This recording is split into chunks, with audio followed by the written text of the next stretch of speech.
Hindi club के धमाका series में फिर से आपका एक बार स्वागत है। हमारा टारगेट था 200 लाइक का, आपने पूरा किया 200 लाइक केवल 2 घंटे में। इसलिए आप देख रहे हैं अभी हिंदी क्लब ईबीएस पर्यावरण अध्ययन का धमाका सीरीज का पार्ट 2। इस बार हमारा टारगेट है 300 लाइक का। कमेंट कीजिए, जिस पे भी आपको वीडियो चाहिए धमाका सीरीज का उस पे कमेंट कीजिए, उस पे वीडियो। जैसे ही 300 लाइक पूरा होगा उसके बाद आपको निश्चित ही मिलेगा। सबसे ज्यादा कमेंट जिस टॉपिक पे रहेगा उसी से संबंधित वीडियो बनेगा। इसके साथ ही हो सकता है कि इस वीडियो में आपको स्पीड से संबंधित समस्या आ रही होगी, तो स्पीड अपने अनुसार सेट कर लीजिएगा। कैसे सेट करेंगे स्पीड? तो आप ऊपर में देखिए 3 डॉट दिख रहा है, वहां क्लिक कीजिए। फिर आपको क्लिक करने के बाद एक विंडो खुल के आएगा आपके सामने। वहां पे देखिए प्ले बैक स्पीड, वहां पे नॉर्मल अभी दिख रहा होगा, तो अभी जिस तरह बोल रहा हूं इसी तरह सुनाई देगा। इसे ऊपर में क्लिक करेंगे तो स्लो हो जाएगा, नीचे में क्लिक करेंगे तो ये जो मैं बोल रहा हूं वो फास्ट हो जाएगा। तो अपने अनुसार सेट कर लीजिए। इस पीडीएफ में जो भी आपको दिख रहा है, जो भी आपके सामने दिख रहा है, ये लाइन ये बहुत ही इंपॉर्टेंट है, इसे याद भी जरूर करना है। याद कैसे करेंगे? हो सकता है आप जॉब में होंगे, हो सकता है कि आपके घर पे बहुत सारा काम होगा, समय नहीं मिल पा रहा होगा, तो क्या करेंगे? हेडफोन लेंगे, वीडियो प्ले करेंगे और कान में हेडफोन लगा के केवल सुनते रहेंगे, काम करते रहेंगे। एक बार याद नहीं होगा, दोबारा सुनिए, दोबारा जरूर याद होगा, फिर तिबारा भी सुन सकते हैं। फ्री है, जितना बार सुनना चाहे उतना बार सुनिए और इसे कंप्लीटली याद कर लीजिए। तो चलिए वीडियो को शुरुआत करते हैं। इसमें देखा जाए तो पहला पॉइंट है कन्नड़, कर्नाटक की तथा तमिल, तमिलनाडु की भाषा है। ये पिछले वीडियोस में थोड़ा सा मिस्टेक हो गया था, इसे याद कर लीजिए। पहला वीडियो का लिंक आपको डिस्क्रिप्शन बॉक्स में मिल जाएगा, उसे भी जरूर देखिएगा। कन्नड़ जो है कर्नाटक की भाषा है, तमिल जो है तमिलनाडु की भाषा है। याद हो गया? मिर्ची हमारे देश में पुर्तगाल देश के व्यापारी दक्षिण अमेरिका से भारत लाए थे। इंपॉर्टेंट क्या है? किस देश के व्यापारी लाए थे? पुर्तगाल देश के व्यापारी। कहां से लाए थे? अमेरिका से भारत लाए थे। पूछा भी गया है ये प्रश्न। इसी तरीके से समझते जाइएगा। अब हम एक एक पॉइंट पढ़ते हुए आगे बढ़ेंगे। दक्षिण अमेरिका से मिर्ची, टमाटर लाए गए थे। अफ्रीका से कॉफी, भिंडी आया था। यूरोप से गोभी, मटर आया था। असम से चाय आया था। चीन से सोयाबीन अमेरिका के बाद पहुंचा था। देसी के क्या क्या है यहाँ पे? बैगन, मूली, सेम, करेला, आम, संतरा, बेर, केला, परवल, टिंडा और मेथी। राजस्थान के जैसलमेर जिले में 650 साल पुराना तालाब है, जिसे गढ़सीमर के नाम से जाना जाता है। सर अर्थात तालाब, अर्थात सर का मतलब हुआ तालाब। यह राजा गढ़सी ने लोगों के साथ मिलकर बनवाया था। 9 तालाब एक दूसरे से आपस में जुड़े थे। आज इतिहास पढ़ने वाले लोगों को अल बिरानी की किताबों से उस जमाने के बारे में बहुत कुछ पता चलता है। ऐसे ही अन्य इतिहास के स्रोत जैसे इमारतें, दस्तावेज, सिक्के, चित्र आदि हैं। बूंदों को इकट्ठा करने के लिए तालाब और जोहड़ बनवाए जाते हैं। बावड़ी,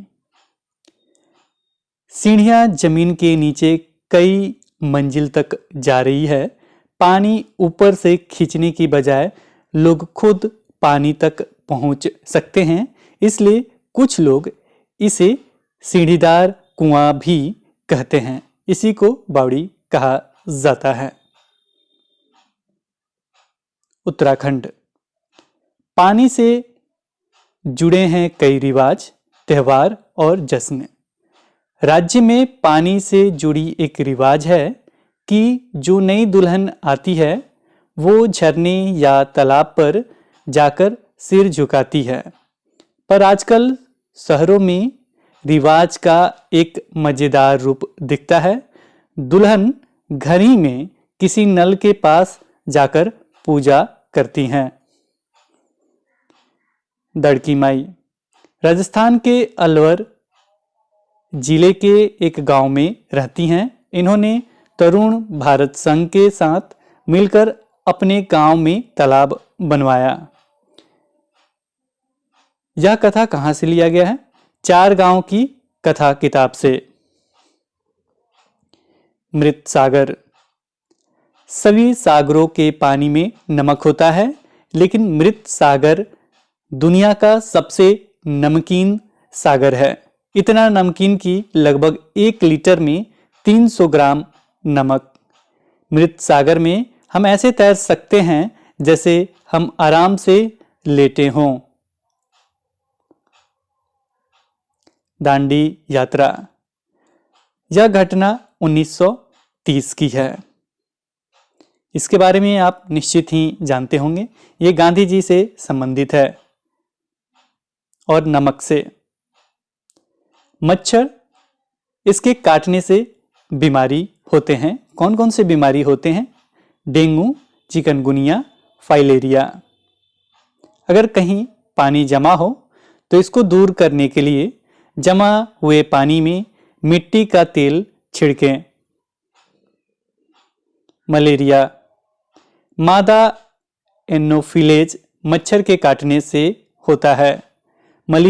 मलेरिया रोग की पहचान ठंड लगकर कपकपी के साथ बुखार आना होता है। इसकी दवाई बहुत पुराने समय से सिनकोना पेड़ की छाल से बनाई जाती है। अनीमिया। अनीमिया के कारण खून में हीमोग्लोबिन या आयरन की कमी हो जाती है। हीमोग्लोबिन का नॉर्मल रेंज होता है 12 से 16 GM/DI। गुण। आंवला और हरी पत्तेदार सब्जियों में आयरन यानी लोहा पाया जाता है। मलेरिया परजीवी सिकंदराबाद में रंग भूरा और पंख छींटेदार, पेट में कुछ काला काला सा की खोज रोलांड रोस ने की। दिसंबर 1902 में इन्हें नोबेल पुरस्कार मिला। मक्खियों से पेट से संबंधित बीमारी होती है। पर्वतारोहण में वापिस उतरना को रैपलिंग के नाम से जाना जाता है। एवरेस्ट पर चढ़ने वाली पहली भारतीय महिला बछेंद्री पाल हैं। 23 मई 1984 को 1 मिनट 07 मिनट पर 8900 ऊंची चोटी माउंट एवरेस्ट नेपाली नाम सागर मथा पर कदम रखा। समय याद रखिएगा 1 मिनट और उन्होंने 07 सेकंड, टोटल इसको लिखा गया है 1.07 मिनट का समय लिया। उन्होंने वहां माथा टेका, तिरंगा गाड़ा और कई फोटो भी खींचे। करीब 43 मिनट वह दुनिया की सबसे ऊंची चोटी पर रहीं। इसके साथ ही बछेंद्री पाल भारत की पहली और संसार की 5वीं ऐसी महिला बन गई जिन्होंने एवरेस्ट पर कदम रखा। गोलकोंडा के किले की बाहरी दीवार में 87 बुर्ज हैं। सन 1518 से 1687 तक यहाँ कुतुब शाही सुल्तानों ने एक के बाद एक राज किया। सन 1200 में यह किला मिट्टी का बना था और यहाँ दूसरे राजाओं का राज था। कांसे। गोलकोंडा के किले में जो तोप थी वह कांसे की बनी है। कांसे की चीजें हजारों साल पहले से आदिवासी बनाते आए हैं। गहरी खानों में से तांबा और टीन निकालकर पिघला कर कांसा बनाया जाता है। गहरी खानों में से तांबा और टीन निकालकर पिघलाकर कांसा बनाया जाता है। हैदराबाद के म्यूजियम संग्रहालय में गोलकोंडा किले के आसपास खुदाई के दौरान मिली चीजें थीं, जैसे बर्तन, औजार, जेवर, हथियार वगैरह। सुनीता विलियम्स। सुनीता बनना तो गोताखार यानी ड्राइवर चाहती थी, पर बन गई हेलीकॉप्टर पायलट। अंतरिक्ष में सबसे लंबे समय तक रहने वाली पहली महिला हैं। वे 6 महीने से भी ज्यादा अंतरिक्ष में रही हैं। अंतरिक्ष में स्पेसशिप से वे गई थीं। ये पृथ्वी से 360 किलोमीटर दूर स्पेसशिप में गई थीं। अंतरिक्ष में एक जगह टिककर तो बैठ ही नहीं सकते, इसके बारे में भी आप याद रखेंगे। तारे अक्सर टिमटिमाते हैं। कोई चमकती चीज यदि तेज गति में दिखे तो वो उपग्रह हो सकती हैं। टूटता तारा उल्कापिंड होता है, जो पृथ्वी के वायुमंडल में आते ही जल जाता है। 1969 में नील आर्मस्ट्रॉन्ग चांद पर उतरने वाले पहले व्यक्ति थे। तेल से हमें kerosene, diesel, petrol, engine oil और हवाई जहाज के लिए एलपीजी, मोम, कोलतार और ग्रीस भी मिलते हैं। प्लास्टिक और पेंट बनाने के लिए भी तेल का इस्तेमाल किया जाता है। लेह या लद्दाख सूखा समतल और ठंडा रेगिस्तान तथा बर्फ से ढके पहाड़ और सूखा ठंडा मैदान, ये सारे लेह यानी लद्दाख से संबंधित हैं।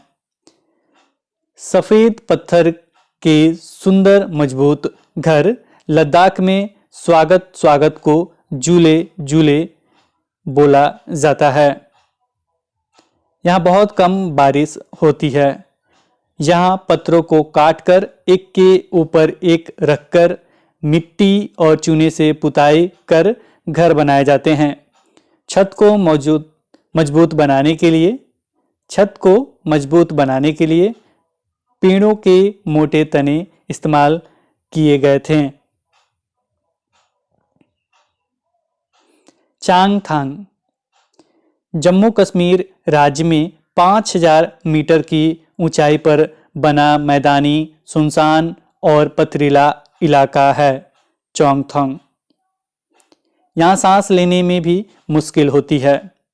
शुरुआत में सिर में दर्द और बहुत कमजोरी महसूस होती है, फिर धीरे धीरे ऐसी हवा में सांस लेने की आदत सी पड़ जाती है। चांग्या ये लोग घुमंतु लोग हैं, जो हमेशा एक जगह पर नहीं रहते। अपनी भेड़ बकरियों के झुंड को लेकर पहाड़ों में हरे मैदानों की खोज में घूमते रहते हैं। इन्हीं जानवरों से उन्हें अपनी जरूरतों का सामान मिल जाता है। दूध, स्वेटर एवं कोट के लिए ऊन। भेड़ बकरियां ही इनकी सबसे बड़ी पूंजी होती है।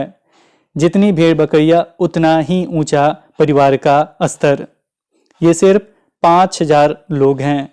ये खास तरह की बकरियां पालते हैं, जिनके बालों से दुनिया की मशहूर पश्मीना ऊन बनती है।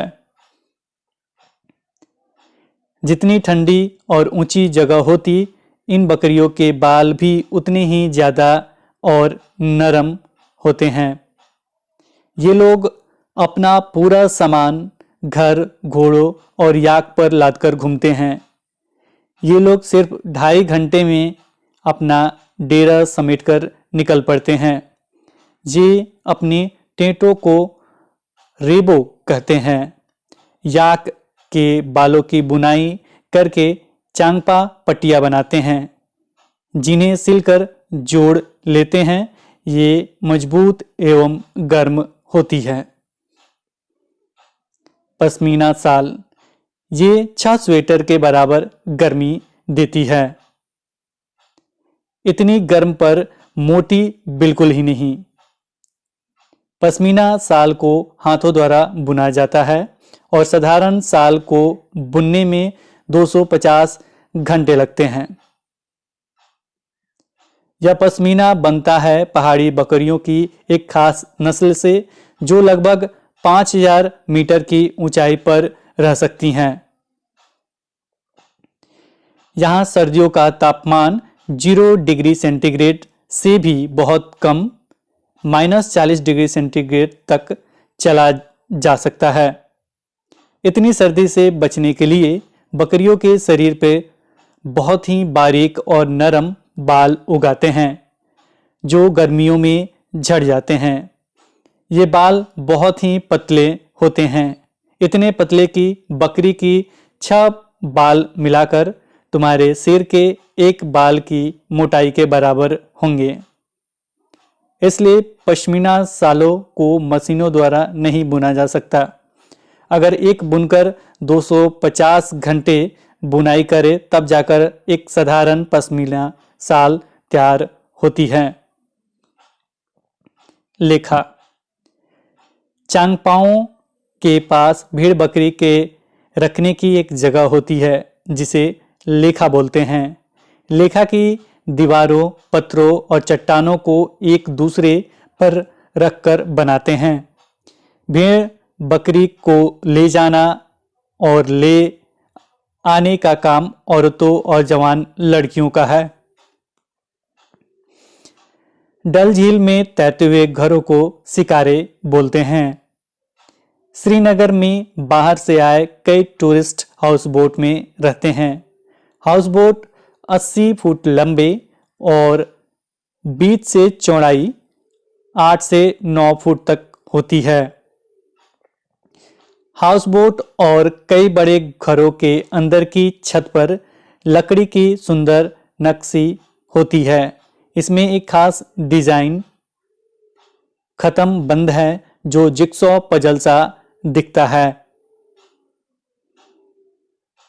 यहाँ के पुराने घरों की खासियत, ये जालीदार खिड़कियां बाहर की ओर उभरी होती हैं। इन्हें डब कहते हैं।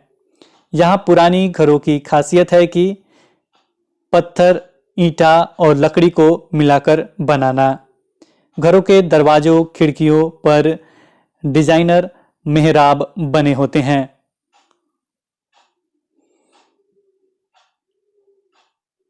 उसी से ठंडा, उसी से गर्म के लेखक हैं डॉक्टर जाकिर हुसैन, जो हमारे देश के पूर्व राष्ट्रपति थे। गर्म हवा हल्की होकर ऊपर उठती हैं, वहीं ठंडी हवा भारी होने के कारण नीचे आती हैं। Victoria terminal railway station Mumbai में स्थित है। डामर कुलतार को कहा जाता है। सूखी लौकी को मिट्टी से लिपकर उसमें बीजों को रखा जाता है। उधियूं सर्दियों में खेत में ही ताजी सब्जियों को मसालों के साथ एक मटके में भरते और उसको सीलबंद कर देते हैं। कोयले के अंगारों में मटके को उल्टा रखकर सब्जी को पकाया जाता है। इस पकी सब्जी को कहते हैं उधियूं। गुजराती भाषा में उधियूं का मतलब है उल्टा। कुड़ुक झारखंड में भाषा है। झारखंड के जंगलों में कुड़ुक समाज रहता था। कुड़ुक भाषा में तुरंग का मतलब है जंगल। इसमें कुड़ुक भाषा जड़ी बूटियों की समझ और बांस की चीजें बनाने की कला बच्चे भी सीखे बल दिया जाता है। यानी बच्चे भी सीखे, इस पर बल दिया जाता है। तोरांग में समाज और अन्य आदिवासियों की खास किताबों को संभाल कर रखा गया है। जंगल अधिकार कानून 2007 यह कानून आदिवासियों को जंगल पर उनका हक दिलाता है। जो लोग कम से कम 25 साल से जंगल में रह रहे हैं उनका वहां के जंगल और वहां पैदा होने वाली चीजों पर हक है। मिजोरम राज्य में झूम की खेती की जाती है। झूम खेती एक फसल कटने के बाद जमीन को कुछ साल तक आराम करने देते हैं, उसमें खेती नहीं करते। इस जगह जो बांस या जंगल उग आते हैं उसे उखाड़ते नहीं, बस गिराकर जला देते हैं। इस जगह जो बांस या जंगल उग जाते हैं उसे उखाड़ते नहीं, बस गिराकर जला देते हैं। यह राख जमीन से खाद का काम करता है। जब खेती की बारी आती है तो जमीन को जोता नहीं जाता, मिट्टी को हल्के से हिलाकर बीज छिड़क देते हैं। एक तरह ही खेत में अलग अलग तरह के जैसे मकई, सब्जियां, मिर्च और चावल बीज बोए जाते हैं। फसल के समय भी अनचाही घास और पौधे को उखाड़ते नहीं, उन्हें गिरा देते हैं ताकि वे जमीन की मिट्टी में मिल जाएं। इससे भी जमीन उपजाऊ बनती है। मुख्य फसल चावल की ही होती है। यहाँ पर मुख्य फसल चावल की ही होती है। चेराओ फसल पकने पर गांव में सबसे बड़ा त्योहार मनाया जाता है। सब साथ में खाना खाते हैं, खाना पकाते हैं, खाना खाते हैं। चेराओ नाच भी करते हैं। इस नाच में जमीन पर बांस की डंडी लेकर दो दो लोगों की जोड़ी आमने सामने बैठती है। ढोल की ताल पर डंडियों को जमीन पर पीटते हैं। डंडियों के बीच लोग एक कतार में खड़े होकर कूदते और नाचते हैं। मिजोरम में लगभग 3/4 लोग जंगलों में जुड़े हैं।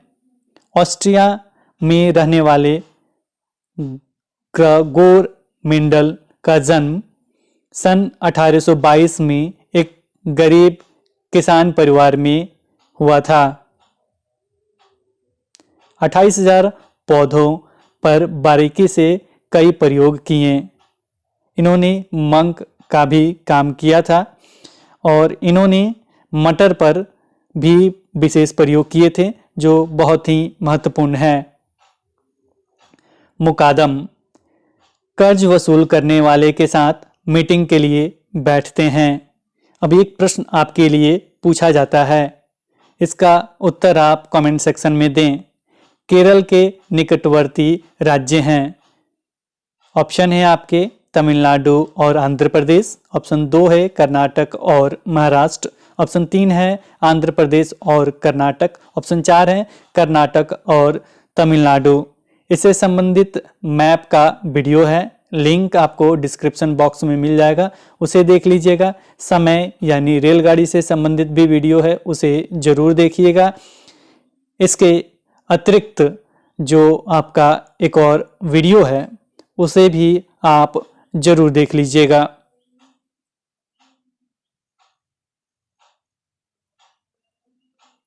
अब हम पेडागोजी सेक्शन देखते हैं जो सबसे महत्वपूर्ण है। विज्ञान तथा सामाजिक अध्ययन।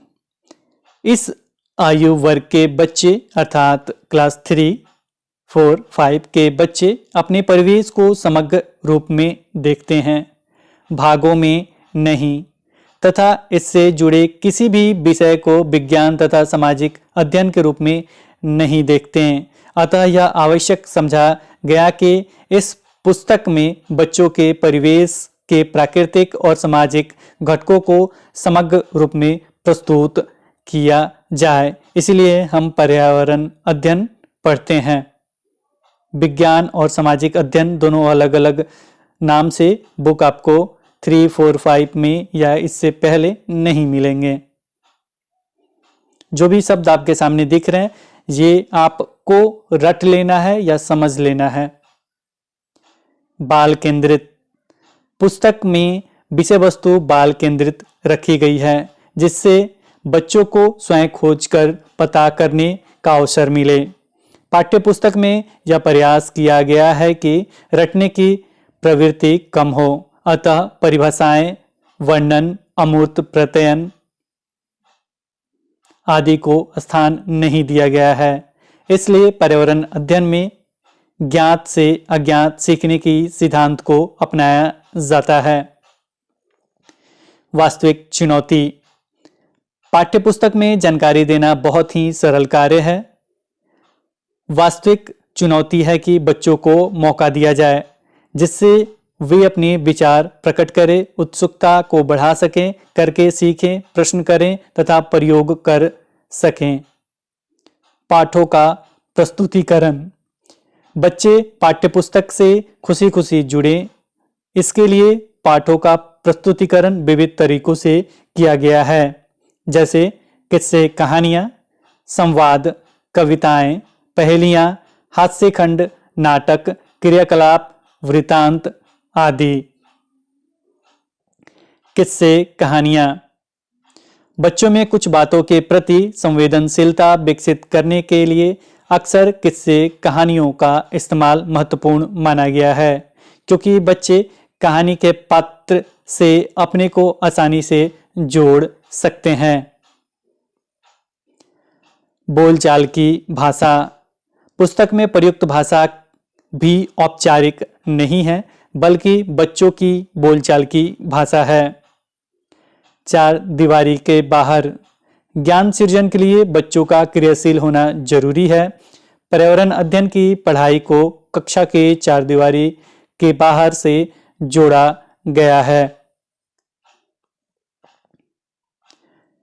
प्रकृति भ्रमण, पाठ्यपुस्तक में क्रियाकलापों द्वारा बच्चों में अवलोकन क्षमता के लिए बाग, बगीचे, तालाब के किनारे प्रकृति भ्रमण पर ले जाने की जरूरत है। इससे उनमें अवलोकन के साथ साथ अन्य कौशलों का विकास भी होगा। अन्य स्रोत या संसाधन, पुस्तक में इस बात की काफी गुंजाइश है कि बच्चे ज्ञान के लिए शिक्षक और पाठ्यपुस्तक के अलावा अन्य स्रोतों की मदद लें, जैसे परिवार के सदस्य, समुदाय के लोग, समाचार पत्र एवं पुस्तकें इत्यादि। इससे यह स्पष्ट हो सकेगा कि पाठ्यपुस्तक ही मात्र सीखने का स्रोत नहीं है।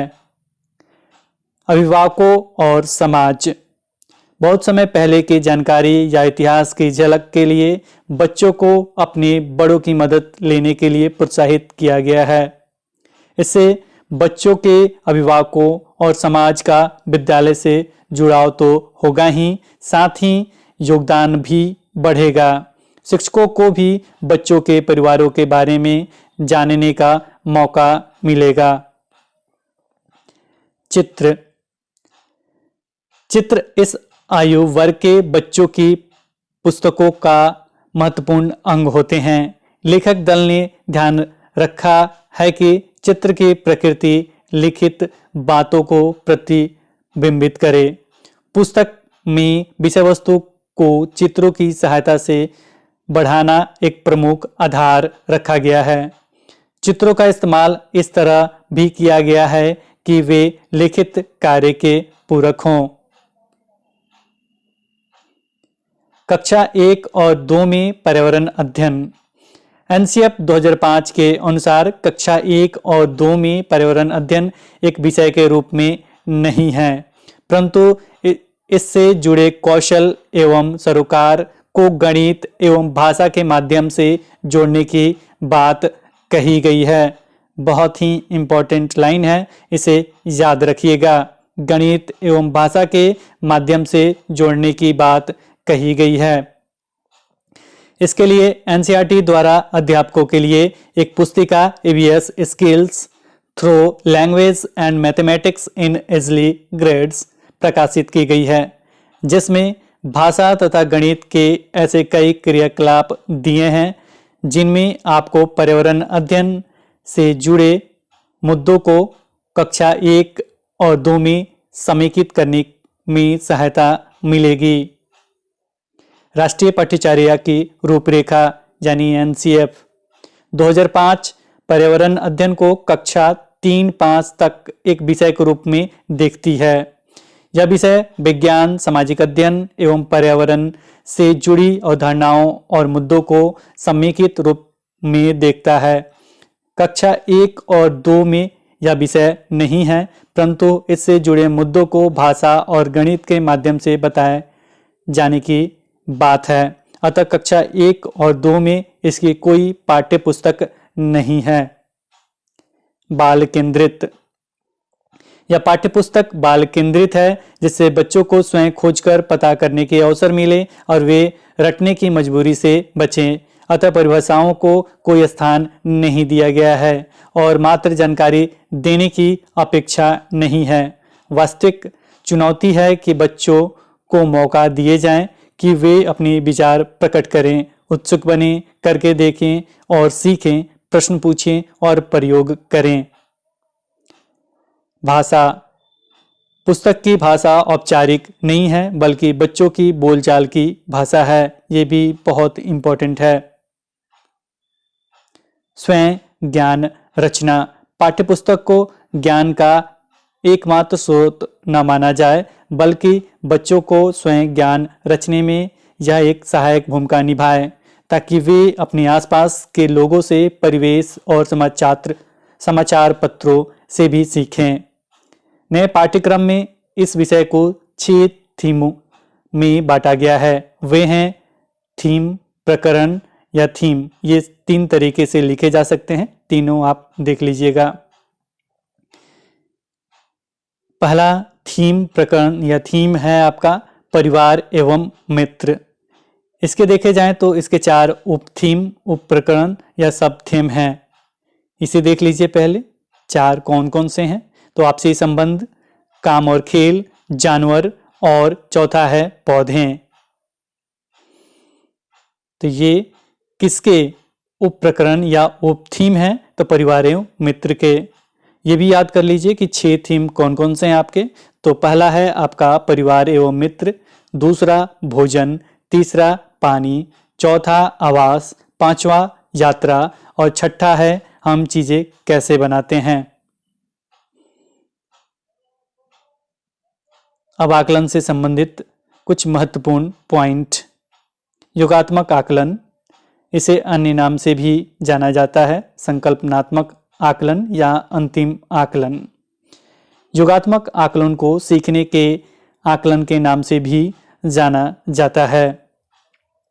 इस प्रकार के आकलन का प्रयोजन शिक्षक को छात्रों की उपलब्धि और कार्य प्रदर्शन की पहचान करने में सक्षम करना है, जिसमें सीखने की अवधि एक सत्र या वर्ष हो सकती है। योगात्मक आकलन का उपयोग आमतौर पर एक छात्र की अन्य छात्रों के समक्ष तुलना करने के लिए किया जाता है। ऐसी प्रतिक्रिया आमतौर पर, लेकिन हमेशा नहीं, बोर्ड द्वारा दी जाती है, जैसे वार्षिक उपलब्धि परीक्षण आदि। निर्माणात्मक आकलन या रचनात्मक आकलन। निर्माणात्मक आकलन को कई लोगों द्वारा सीखने के लिए आकलन भी कहा जाता है।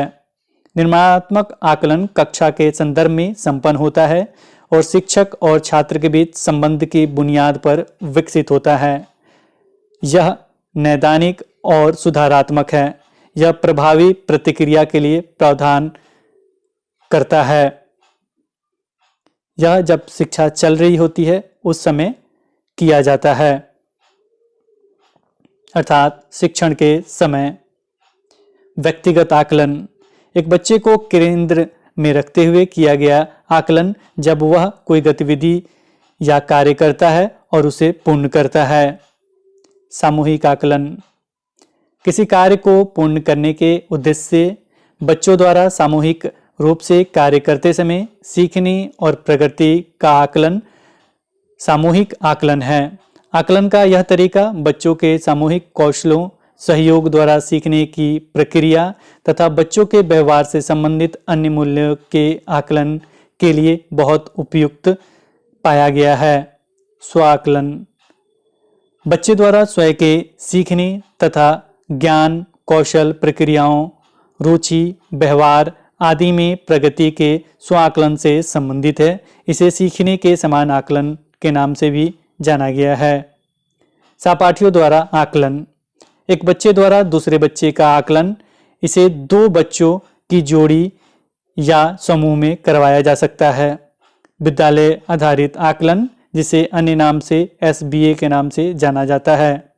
यह आकलन जो शिक्षण अधिगम की प्रक्रिया के दौरान समग्र रूप से सीखने के प्रतिफलों के संदर्भ में निर्दिष्ट दक्षताओं को प्राप्त करने की सुविधा प्रदान करता है, अर्थात अधिगम हेतु आकलन के व्यापक शैक्षिक दर्शन के भीतर शिक्षण और अधिगम की प्रक्रिया में निहित आकलन है।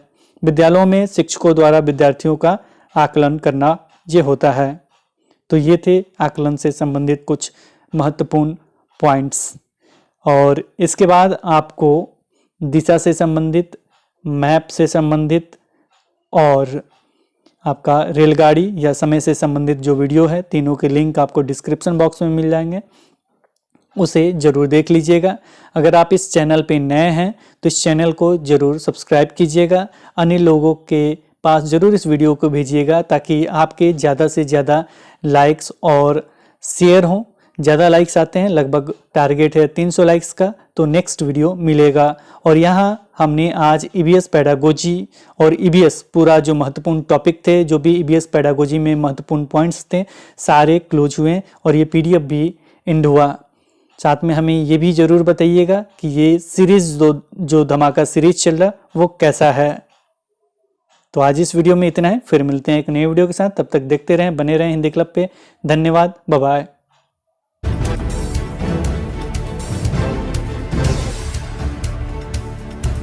सब्सक्राइब कीजिए हिंदी क्लब को, दबाइए इस बेल आइकॉन को ताकि हमारा वीडियो आपको मिले सबसे पहले। शेयर करें अपने दोस्तों के साथ ताकि वो भी इसका लाभ उठा सके। ये सब बिल्कुल फ्री है।